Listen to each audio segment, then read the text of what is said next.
The question that should be asked when there are civilian casualties in war is not what caused them.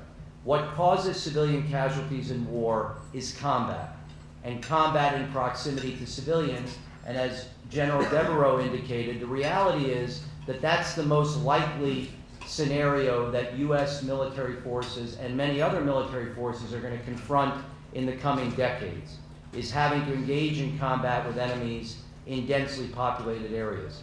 The real question is not causation, it's responsibility. If there are civilian casualties, destruction of civilian property, and civilian suffering in generally, if it was unnecessary, who bears responsibility for that unnecessary suffering? And that is going to be dictated by looking at compliance or non-compliance with the law. So on one side, where you have efforts to warn, to evacuate, to select timing of attack and weapons for the use in attack that mitigate the risk to the civilian population, and you're trying to do this in an environment where the enemy is deliberately locating its most vital assets at the most protected civilian sites, it reveals to you where responsibility should be allocated for the consequence of those attacks.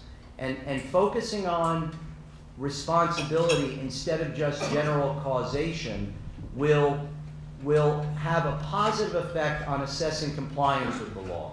Because compliance with the law, particularly in the conduct of hostilities, has to be assessed based on what decision makers knew at the time they made their decision. It cannot be effects-based condemnation. But if you think of the media reporting largely related to the conflict in Gaza and other conflicts recently, that tends to be the instinct. Look at the effects of combat and automatically extrapolate back that if there were civilian casualties, the conduct must have been unlawful. That's a distortion. It's an unrealistic standard to demand of military commanders. Military commanders should be expected to do their best under the circumstances to feasibly mitigate risk, but they can't prevent it.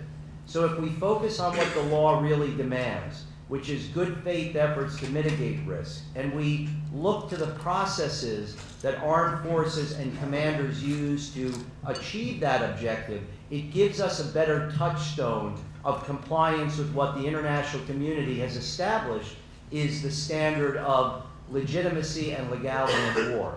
And one final point that's very important that's reflected in the report is the danger associated with being imprecise in understanding the difference between legal obligations and policy constraints.